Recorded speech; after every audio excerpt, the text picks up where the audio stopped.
Bonjour à tous, ici votre animatrice Lynn. Bienvenue à l'émission Un jour à la fois, une émission dédiée au mouvement des alcooliques anonymes. Les alcooliques anonymes sont une association de personnes qui partagent entre elles leur expérience, leurs forces et leur espoir dans le but de résoudre leurs problèmes communs et d'aider d'autres alcooliques à se rétablir. Le désir d'arrêter de boire est la seule condition pour devenir membre des AA. Les AA ne demandent ni cotisation, ni droit d'entrée. Nous nous finançons par nos propres contributions. Les AA ne sont associés à aucune secte, confession religieuse ou politique, à aucun organisme ou établissement. Ils ne désirent s'engager dans aucune controverse. Ils n'endossent ni ne contestent aucune cause. Notre but premier est de demeurer abstinent et d'aider d'autres alcooliques à le devenir. Alors aujourd'hui, comme à chaque semaine, on reçoit un invité, membre des AA, qui vient nous parler de sa vie, des difficultés de son passé et de son expérience actuelle de rétablissement. Alors, bonjour Claude. Oui, bonjour Lynn. Merci d'avoir accepté l'invitation. Ça me fait plaisir. Je vais te laisser la parole. Tu Merci peux commencer. beaucoup. Alors, bonjour à tous les auditeurs. Mon nom, c'est Claude. Et je suis un alcoolique. Je ne l'ai pas choisi, je l'ai constaté. J'ai constaté finalement que nous avons admis que nous étions impuissants devant l'alcool, que nous avions perdu la maîtrise de notre vie. Ça m'a pris beaucoup d'années à l'accepter, à l'admettre. Ça fait pas longtemps que je suis avec le groupe. Ça va faire 2 ans bientôt. Pour bien vous situer, j'entame ma 70e année. Alors, j'ai été plusieurs dizaines d'années à consommer puis à pas reconnaître que j'étais alcoolique. Malgré que dans mon petit démon en arrière de moi là, me rappelait souvent d'où je venais et puis que fort possiblement j'étais un alcoolique.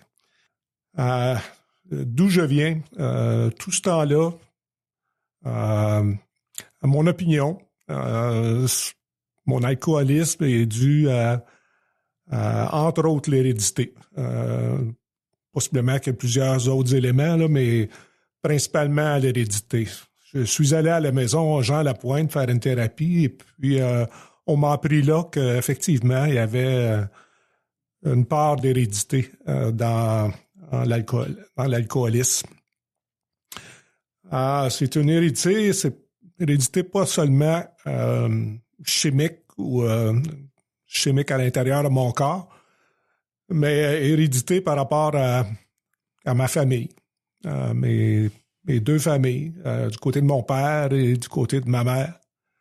Rapidement, je vais vous décrire un peu l'ambiance dans laquelle j'ai grandi. Et puis vous allez comprendre qu'est-ce que je veux dire par l'hérédité familiale du côté, et non pas physique de mon alcoolisme. Côté parental, mes grands-parents étaient grands-parents normaux, là. Prenaient de la boisson à l'occasion.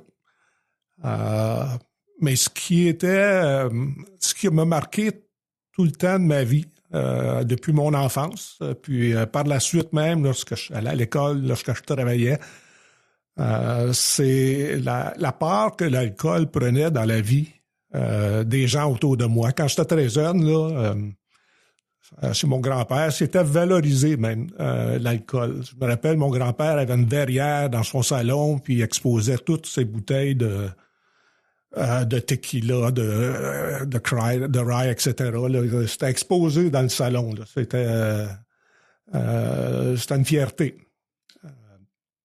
Les gens, je me souviens, une de mes cousines, une fois, elle nous avait présenté son nouveau copain.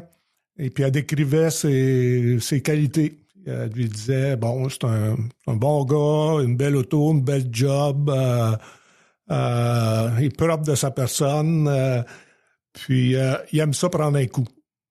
Donc, c'était une qualité. C'était compris, puis elle le donnait comme une qualité. Être propre de sa personne, c'est une qualité, mais prendre un coup, c'est une qualité aussi. Alors, j'ai grandi comme ça. Du côté paternel, il n'y avait pas nécessairement d'alcoolisme, là, mais les gens prenaient de la boisson. Ça faisait partie de leur vie. Là. Ils prenaient de la boisson les fins de semaine, les parties, quelques fois la semaine, les fêtes, etc. Pour ce qui est de mes grands-parents maternels, je vous dirais que c'est là que vient principalement mon alcoolisme.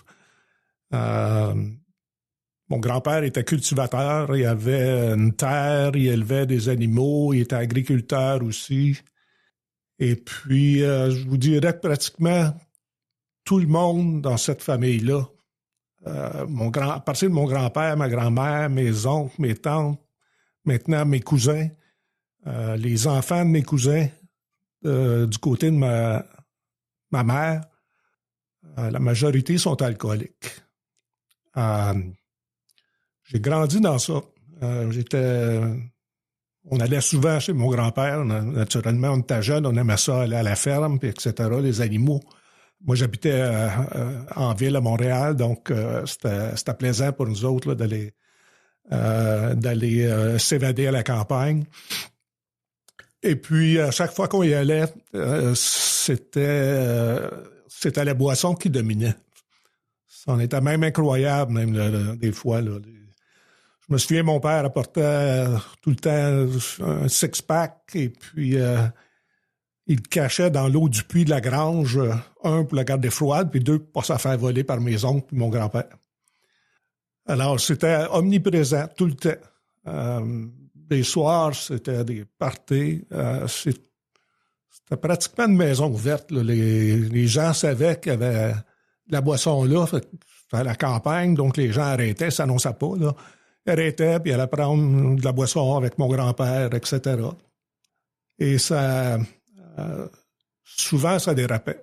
Donc, je vous dirais même, la plupart du temps, ça dérapait, puis ça dérapait solide. Là. J'ai déjà vu le chien de mon grand-père ivre. Il avait donné de la boisson, puis le chien marchait de côté, puis il tombait tant qu'il était ivre. Donc, c'est l'image que je me rappelle de mes grands-parents quand ils étaient encore à la maison, puis ils étaient encore actifs. Mon grand-père travaillait encore. Pas longtemps après, il a vendu une bonne partie de sa terre.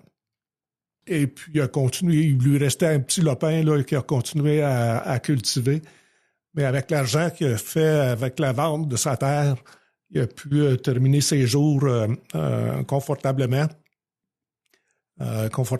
Mais dans la boisson. Il y avait de l'argent pour payer la boisson. Naturellement, comme je vous disais, il y avait beaucoup d'amis qui arrêtaient à la maison. Ils buvaient des bouteilles de boisson. Ils appelaient ça des épaules. Là, je pense que c'est du Decadper, ça s'appelait. Ils faisaient venir ça par taxi. Il n'y avait pas d'auto. Donc, il appelait le taxi. Le taxi allait à la régie de son village. Là. Je ne me souviens pas si c'était la régie des alcools à l'époque. Et puis, il rapportait des 40 onces de boisson. Il buvait ça. Donc, c'était pas mal la vie chez mes grands-parents maternels. Ma première brosse, c'est pathétique un peu, là. Mes oncles qui habitaient chez mon grand-père, ils faisaient du vin. Ils faisaient du vin de cerise dans des immenses pots de grès, là, de 30 gallons ou 40 gallons, etc. Et puis, ils mettaient ça dans leur chambre, faisaient fermenter ça, puis ils buvaient ça par la suite. J'avais à l'époque à peu près 4 ans, peut-être 4-5 ans. Et puis, mes oncles qui goûtaient au vin, moi, c'était prêt à quelques occasions. Puis une fois, il avait pris un verre à eau, puis il l'avait rempli de vin, puis il l'avait laissé sur le comptoir. Puis moi, j'avais 4 ou 5 ans. J'avais bu le vin au complet. Le verre de vin, c'est un grand verre à eau, là. C'était sucré, c'était bon, ça goûtait le jus de raisin. Pas besoin de vous dire que j'étais assez ivre, là, puis la maison tournait pas mal. Ce que ça m'a fait, c'est flou un peu comme souvenir, mais j'ai ressenti comme j'étais la vedette de la soirée. Donc, ça m'est resté dans la tête, ça. J'étais jeune quand même, là, mais c'est très flou, mais je m'en souviens encore d'être dans les bras de mon père qui m'amenait dehors pour prendre l'air, pour dégriser.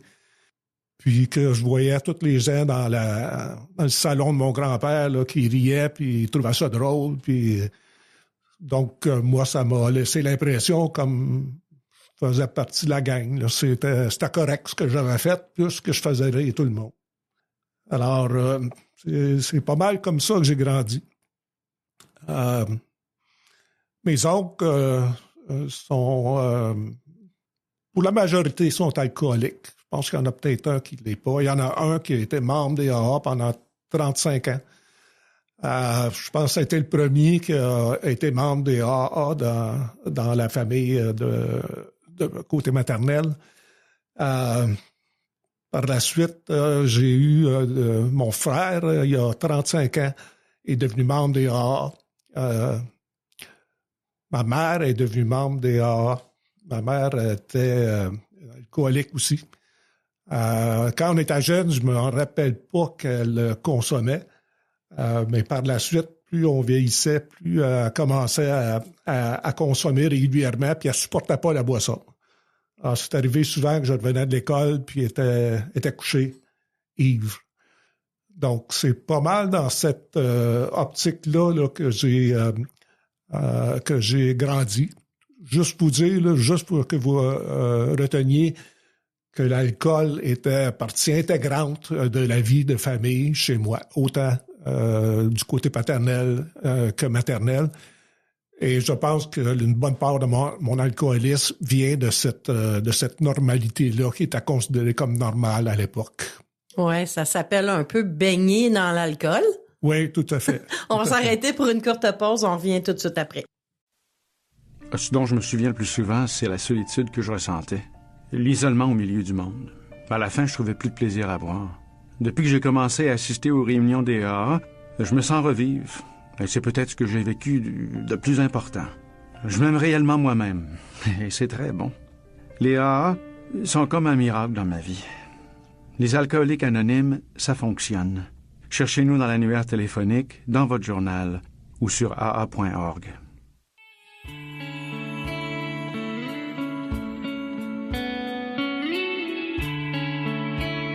Bonjour, ici Lynn, votre animatrice, en compagnie de notre invité d'aujourd'hui, Claude. Nous sommes de retour à l'émission Un jour à la fois pour notre deuxième segment.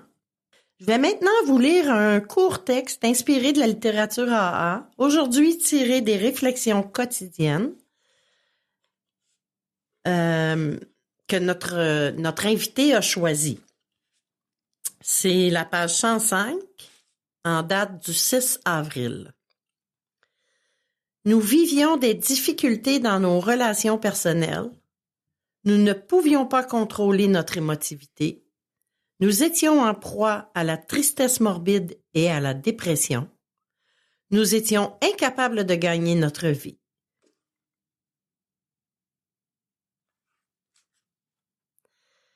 Nous ne trouvions aucun but à l'existence. Nous étions habités par la crainte. Nous étions malheureux. Nous ne croyons pas pouvoir faire quoi que ce soit pour les autres. C'est tiré du livre Les alcooliques anonymes, page 59. Ces paroles me rappellent que j'ai d'autres problèmes que l'alcool, que l'alcoolisme n'est qu'un symptôme d'une maladie plus envahissante. En arrêtant de boire, j'ai entrepris un travail qui m'occupera toute ma vie, celui de me sortir de mes émotions désordonnées, de mes relations personnelles ardues et des situations impossibles. C'est un travail trop ardu pour que la plupart puissent l'accomplir sans l'aide d'une puissance supérieure et de nos amis dans le mouvement. Quand j'ai commencé à mettre en pratique le programme des AA, plusieurs fils enchevêtrés se sont dénoués et, petit à petit, les morceaux de ma vie les plus éparpillés se sont remis en place. Un jour à la fois, presque imperceptiblement, mes blessures se sont cicatrisées. Mes peurs ont diminué, comme un thermostat que l'on baisse. J'ai commencé à connaître des moments de contentement. Mes émotions sont devenues moins versatiles. Je fais maintenant à nouveau partie de la famille humaine. Wow! Magnifique lecture. Ouais, tout à fait, oui. Ça me décrit très précisément. Je vais te laisser la parole, Claude. Tu peux poursuivre. Alors, je viens de terminer la façon que j'ai grandi dans un milieu alcooliste.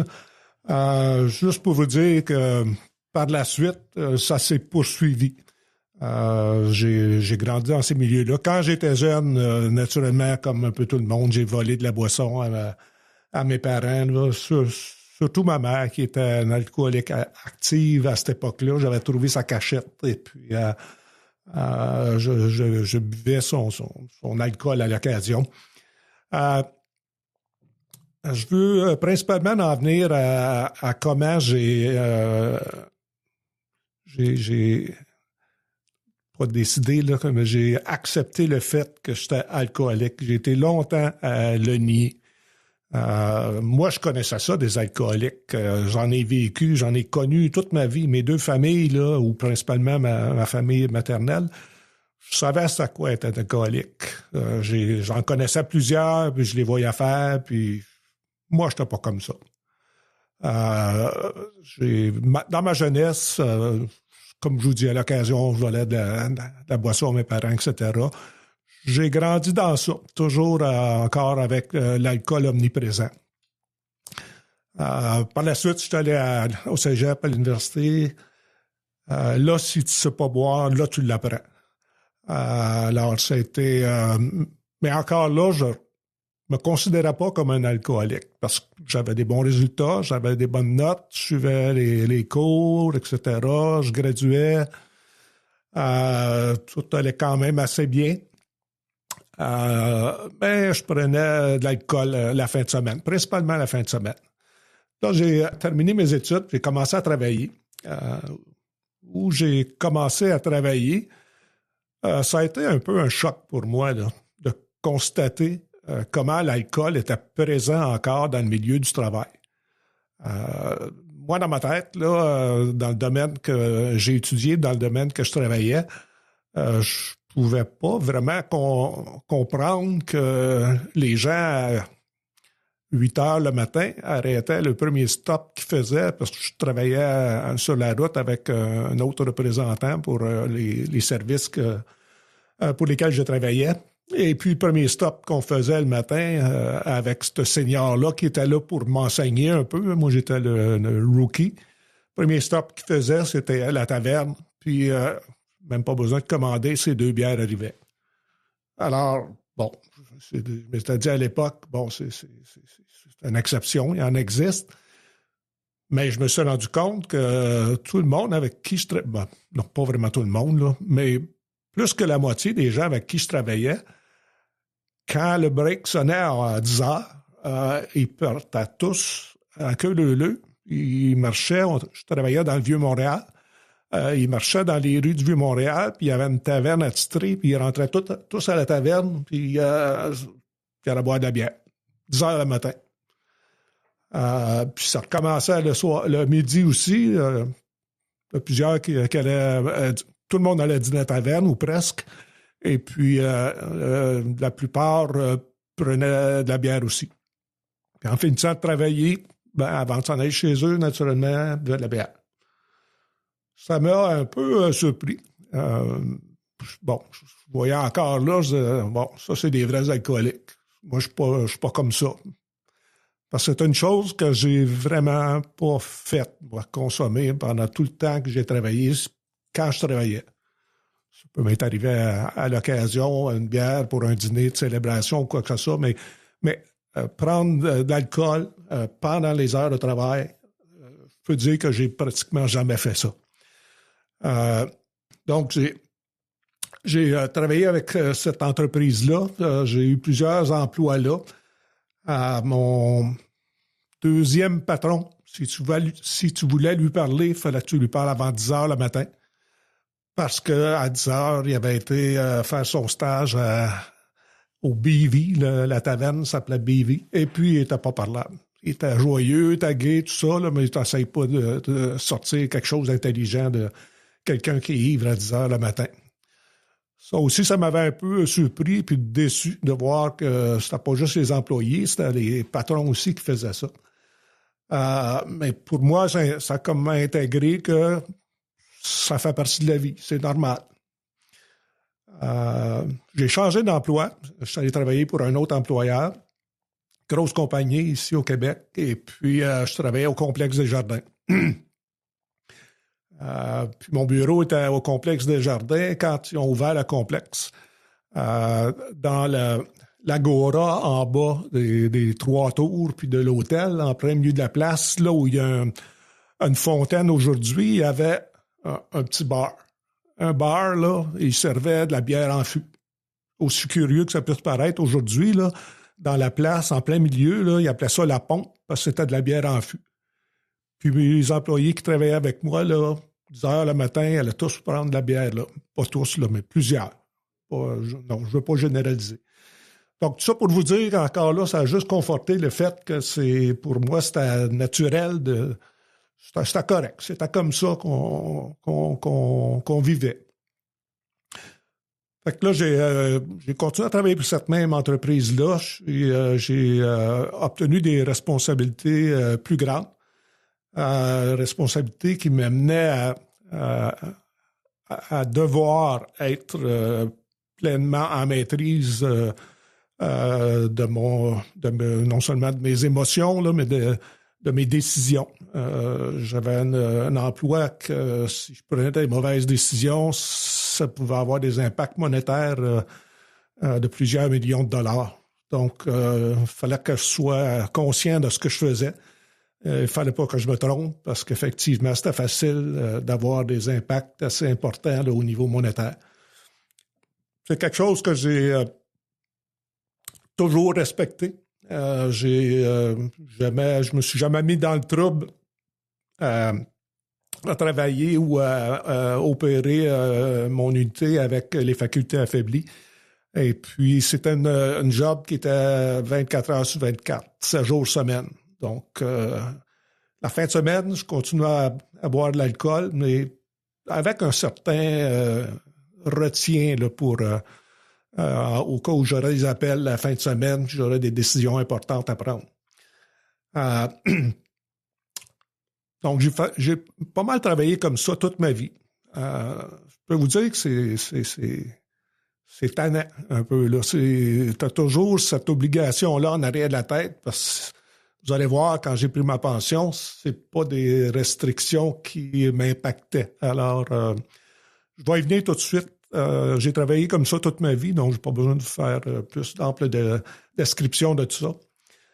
Quand je suis arrivé à ma pension, il y a 6-7 ans de ça, j'ai dû faire un deuil. La première année, j'étais dans j'avais un emploi qui était très, très high-tech, là, donc qui était très actuel. Dans la première année de ma pension, je réussissais à suivre encore en me tenant informé ici et là, mais au bout d'un an, là, j'étais déjà dépassé. Et puis, ça m'affectait beaucoup d'avoir travaillé dans ce domaine-là toute ma vie, parce que j'ai travaillé dans ce domaine-là les 45 ans de ma vie active. Et puis, ça a toujours été... j'ai toujours valorisé ça. Là, je tombais à ma retraite. J'ai fait un deuil pendant 1 an. Et puis, ce deuil-là, pendant le deuil, j'avais plus de restrictions. Ma consommation d'alcool a commencé à augmenter. Mm-hmm. Augmenter tranquillement, régulièrement. Mm. Là, je buvais plus seulement de la bière, mais je buvais des bouteilles de vin avec les repas, etc. Mm. Et la bière, c'était plus suffisant pour moi. Rien faire la journée, je me suis mis à boire de la vodka. Bon, on augmente un petit peu la... Tout à fait, pour avoir un effet plus rapide. C'est ça. Alors, on va s'arrêter de nouveau pour une publicité et on revient tout de suite après. Merci, Claude. Merci.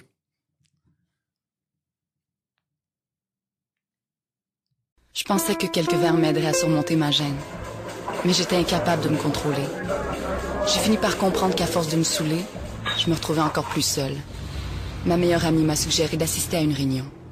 Quand je suis entrée, La pression au travail était telle que j'ai commencé à boire pour passer au travers. Je n'aurais jamais pensé que l'alcool me ferait perdre mon emploi. À ma première réunion des AA, j'ai compris que je n'étais pas seul. J'ai eu la difficulté à admettre que j'avais un problème. Chez les AA, j'ai trouvé une solution et de l'espoir.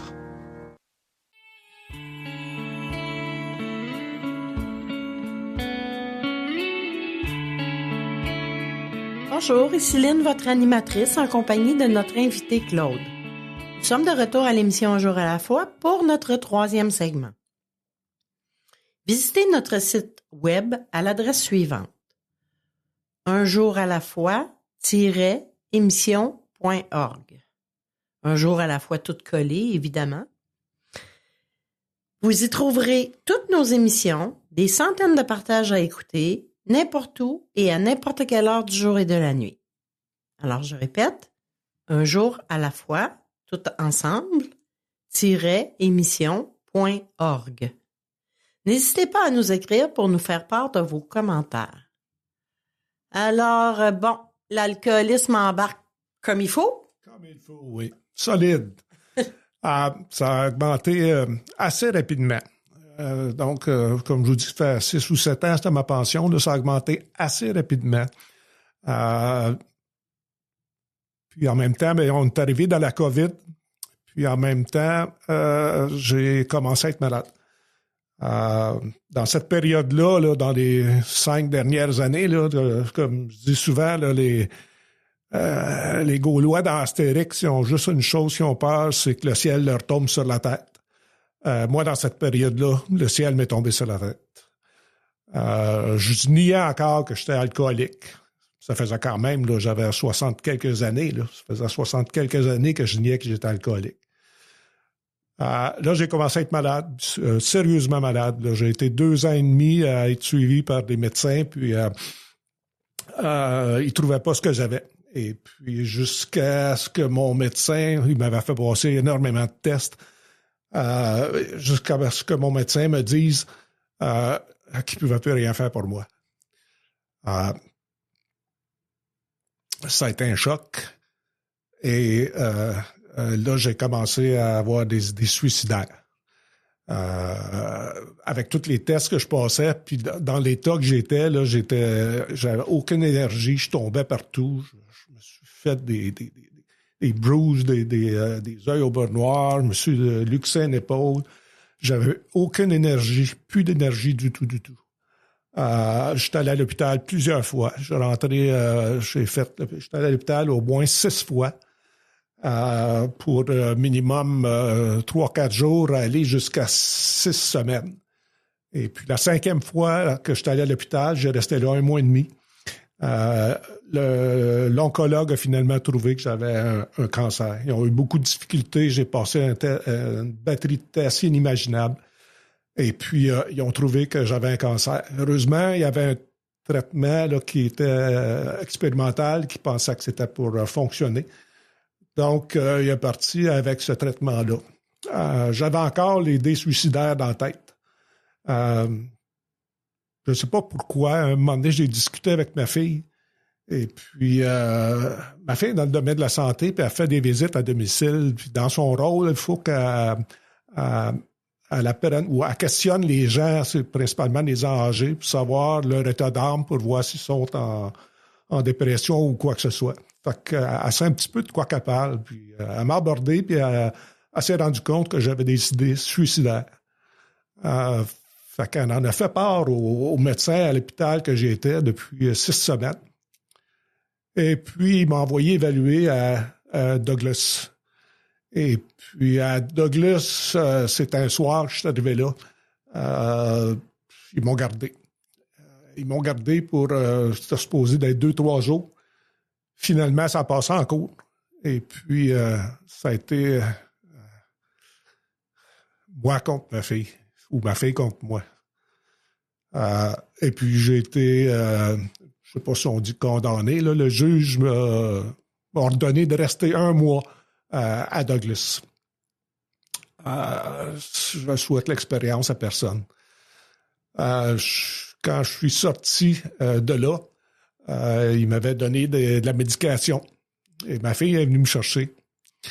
Et puis, pour me ramener chez moi, j'ai oublié de vous dire qu'entre-temps, quand je dis que le ciel m'a tombé sur la tête, une des fois que je suis sorti de l'hôpital, ma femme était partie. Je suis arrivé à la maison, elle était partie. Et puis, une deuxième fois que j'étais à l'hôpital aussi, quand je suis revenu à la maison, elle avait vidé la maison. Donc, j'étais tout seul chez moi. Et puis, quand je suis revenu de Douglas, ma fille est venue me chercher. J'avais une prescription à aller remplir. Et puis, je suis allé remplir au centre d'achat, ma pharmacien, là. Je rentre à la pharmacie, remplis la prescription, je sors de la pharmacie, et qu'est-ce qu'il y avait à côté de la pharmacie? Une SAQ. Et puis, là, je ne sais pas comment vous le décrire, là. Il est arrivé quelque chose qui ne m'était jamais arrivé avant. Je me voyais aller, puis je ne croyais pas ce que j'étais en train de faire. Ça faisait un mois que j'étais à Douglas, je n'avais pas touché une goutte d'alcool, puis curieusement, ça ne me manquait pas. Mais aussitôt que je suis sorti de la pharmacie, c'est comme si un automate a pris contrôle de moi. Et puis, je me voyais, c'est comme si j'étais sorti de mon corps, là, puis je me voyais rentrer dans SAQ, dans l'allée des bouteilles de vodka, prendre une bouteille de vodka, la cacher dans mon manteau, puis sortir du centre d'achat, puis entrer dans l'auto de ma fille, puis elle est venue me reconduire à la maison. Puis quand elle est partie, j'ai vidé la bouteille. C'est à ce moment-là que la première étape, je l'ai reconnue. Ce que je n'avais pas reconnu depuis 60 quelques années, là, j'ai dit, avoir vécu ça, là, j'ai dit, je suis un alcoolique. Je ne peux plus me questionner, là, faire des choses comme ça. Je suis un alcoolique. Alors, à l'hôpital, j'ai passé très près de mourir. J'ai passé très près, là, une des dernières fois que j'ai rentré. Quand tu as deux infirmières à côté de toi qui disent Monsieur Claude, restez avec nous, Monsieur Claude, restez avec nous, puis que tu es pratiquement paralysé, tu ne peux pas bouger. C'est pas loin. Tu n'es pas loin de quitter. Alors, ça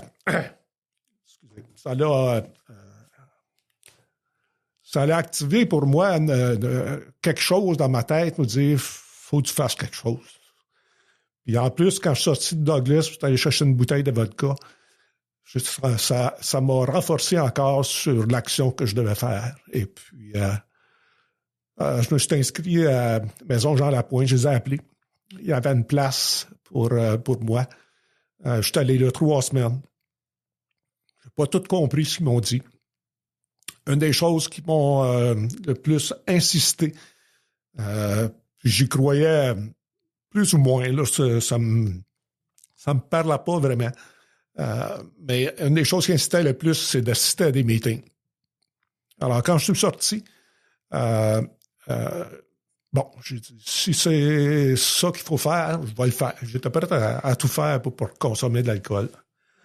Alors, j'étais allé à des meetings, puis j'ai commencé à aimer ça. Aimer ça, j'ai compris le pourquoi il faut aller dans des meetings. Le pourquoi, c'est, pour moi, là, principalement, c'est la force du groupe qui m'attire dans les meetings. Les témoignages, c'est sûr, là, on se retrouve toujours quelque part dans un témoignage de quelqu'un, là, même si c'est quelqu'un qui est carrément différent de toi, tu retrouves toujours un petit élément d'alcoolisme là, dans lui. Alors, les meetings, j'en fais plusieurs, j'en fais 4, 5 fois semaine.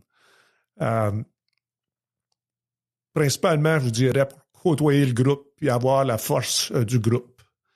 Et ça va faire 2 ans dans le 17 avril, dans 2 semaines, ou je pense la semaine prochaine, là, bientôt. Ça va faire 2 ans que je suis abstinent. J'ai des crises comme tout le monde, mais pas de gros carving là, pour l'alcool. Je remercie tous ceux qui m'ont aidé. Je remercie le groupe des alcooliques anonymes. Il y a des choses dans cette méthode-là, comme je dis souvent, je ne sais pas pourquoi, je ne sais pas comment, Moi, je suis une personne très cartésienne, j'ai besoin de comprendre, mais cette méthode-là, je ne sais pas pourquoi, je ne sais pas comment, mais ça marche. Alors, je me pose pas de questions, puis je l'applique. Et pour moi, c'est salutaire. Ça m'a été vraiment salutaire. J'ai, à l'occasion, des goûts d'alcool, mais j'ai pas nécessairement des rechutes, ou j'ai pas eu de rechute, Dieu merci, je veux pas en avoir, mais j'ai pas de gros craving là, pour reprendre de l'alcool. Ma vie a changé énormément. Il y a 2 ans de ça, j'ai une petite fille de 7 ans. Elle se sauvait de moi. Elle ne voulait pas me voir, elle ne voulait pas me parler. Puis, c'est rendu ma meilleure amie. Je ne peux pas croire que j'étais après de passer à côté de ça. Ça a été, pour moi, un salut incroyable là, que ma petite fille se rapproche de moi et qu'elle me confie des choses qu'elle ne confie pas à sa mère seulement. On est devenus des amis très proches. Et comme je vous dis, je ne peux pas croire que j'étais après passer à côté de quelque chose comme ça. Donc, c'est ça mon parcours d'alcoolisme et puis c'est ça qui a finalement décidé que oui, je suis un alcoolique. Comme je disais au début, là, je l'ai pas, c'est pas moi qui ai décidé, mais je l'ai constaté. J'ai constaté que je suis un alcoolique. Puis merci au AA pour m'avoir aidé puis possiblement sauvé la vie. On va s'arrêter pour une courte pause publicitaire. On va revenir après. Merci Claude. Si l'alcool a perdu de son charme pour toi et si tu ne peux pas arrêter de boire, j'ai fait quelque chose et ma vie a changé. J'ai maintenant des amis qui m'acceptent pour ce que je suis. Nous sommes dans l'annuaire téléphonique, votre journal local ou sur le web. Les Alcooliques Anonymes.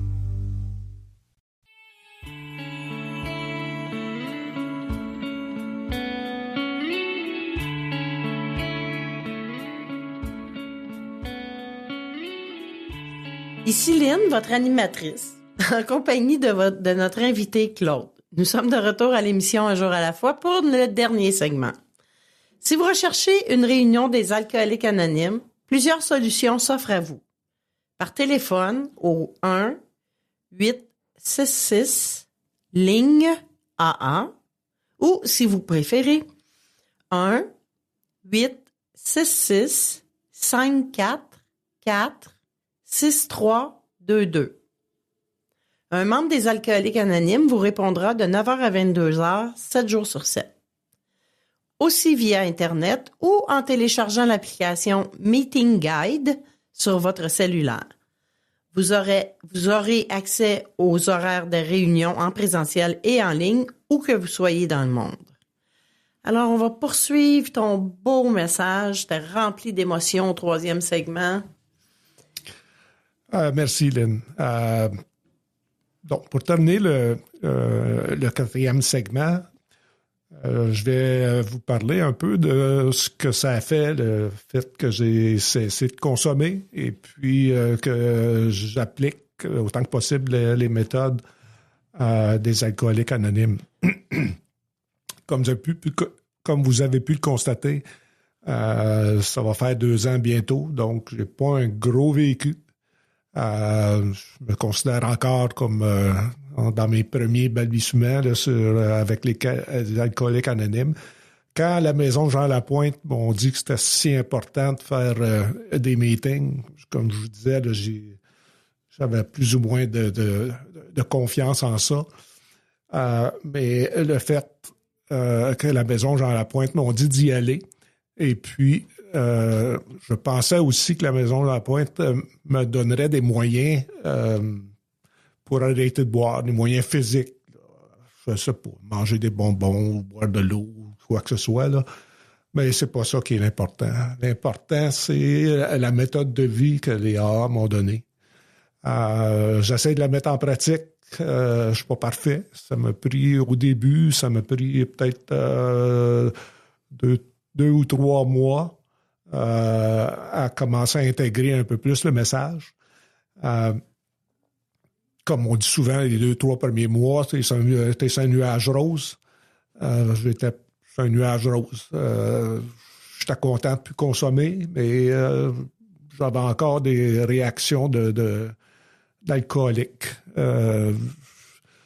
Ce que j'étais content, c'est toutes les habitudes physiques que ça m'avait enlevé. Ça, je remercie Alcooliques Anonymes pour m'avoir enlevé ces choses-là. Ça m'a libéré de choses là, qui étaient que je faisais, qui étaient incroyables. Pour pas manquer de boissons, puis, etc. Là. Donc, tout ce que j'avais besoin de faire pour avoir ma dose quotidienne, c'est assez incroyable les niaiseries qu'on peut faire pour s'assurer que tu n'en manqueras pas. Donc, dans les premiers mois, c'est ça que j'ai le plus apprécié, le fait d'être plus esclave là, d'une bouteille ou d'aller à 3-4 SAQ différentes là, pour pas te faire connaître et puis transporter des caisses de 24 vides, puis ainsi de suite. Là. C'est ça que j'étais le plus content. Mais au fur et à mesure que j'ai avancé dans la dernière année et demie, je dirais, mettre en pratique les différents éléments qui m'ont été appris. Je les ai pas toutes faites encore, mais au fur et à mesure que j'avance, je les applique et puis ça m'aide. Ça a changé ma façon de voir la vie. Ça a changé ma façon d'interagir avec les autres. Beaucoup plus calme. Je me choque moins.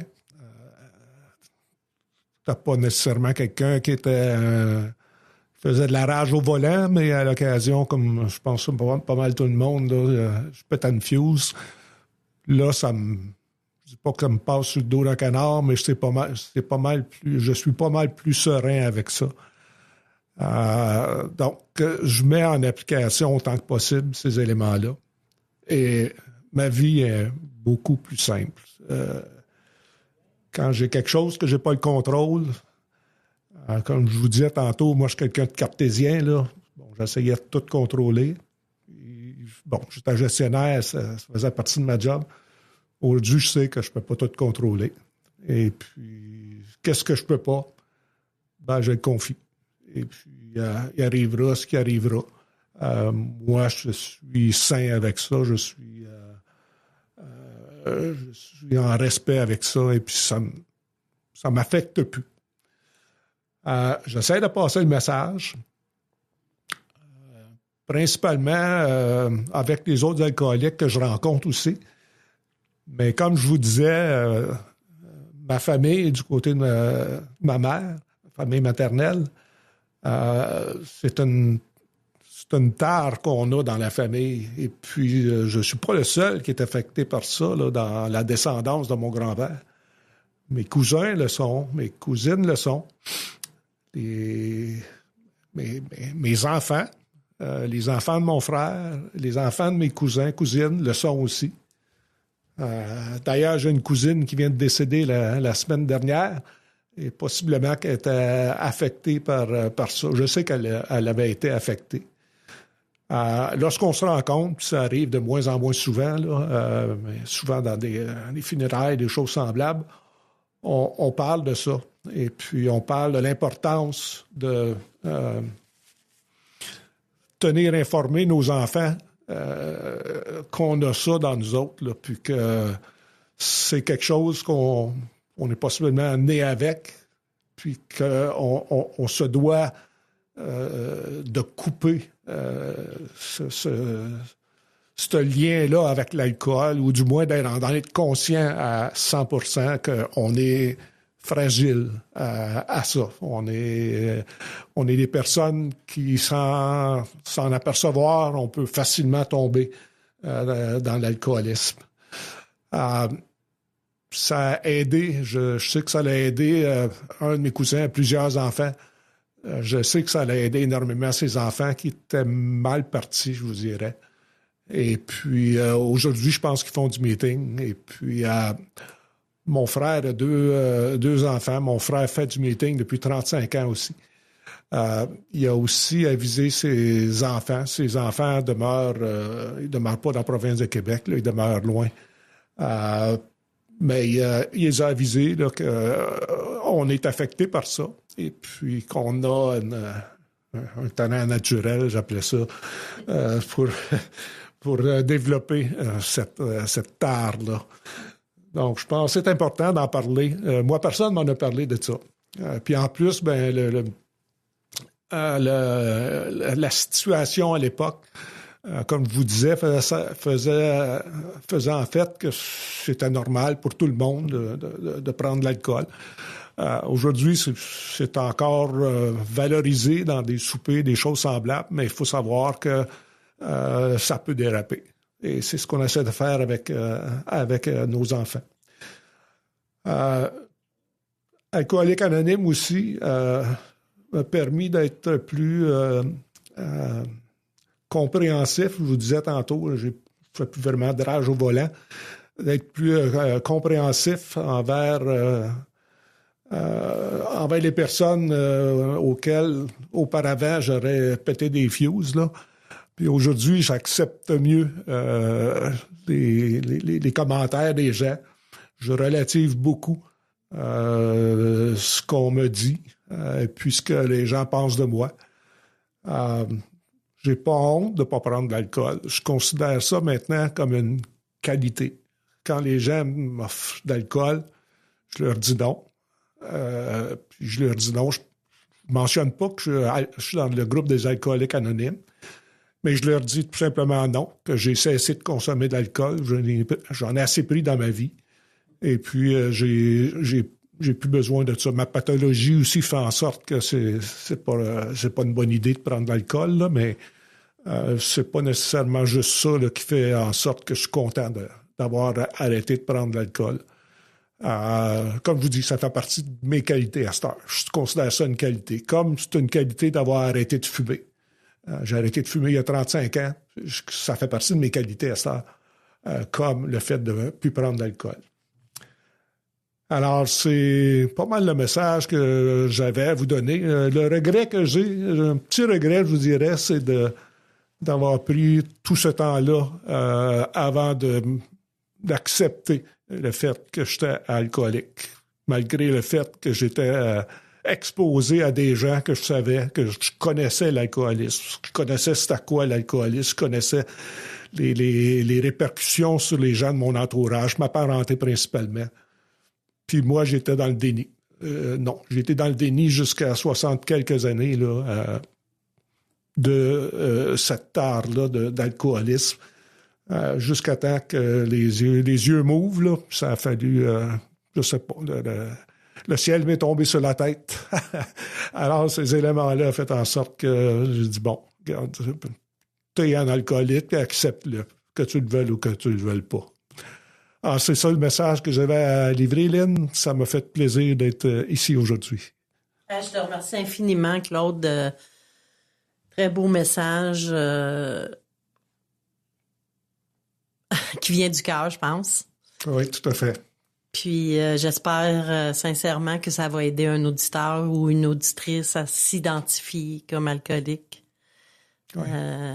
C'est sûr que tu l'as fait sur le tard. Oui. Tu étais quand même assez âgé quand tu as admis ton impuissance devant l'alcool, mais comme on dit dans le mouvement, il est jamais trop tard. Jamais trop tard. Il est jamais trop tard. Que tu aies 20 ans, 30 ans, 40 ans, 90 ans, t'es bienvenu dans Alcoolique Anonyme si tu as un problème avec l'alcool. Comme je disais tantôt, seul regret que j'ai, c'est de ne pas m'en être aperçu avant, d'avoir accepté le fait que je suis alcoolique il y a plusieurs années. Merci beaucoup, Claude. Je vais maintenant faire la déclaration de la responsabilité. Je suis responsable. Si quelqu'un, quelque part, tend la main en quête d'aide, je veux que celle des AA soit toujours là. Et de cela, je suis responsable. Alors, je remercie tous les participants à cette émission, notre invité Claude, Alain au son, vous, les auditeurs, vous êtes super importants. Si vous n'êtes pas là, on n'est pas là. Alors, ici votre animatrice Lynn.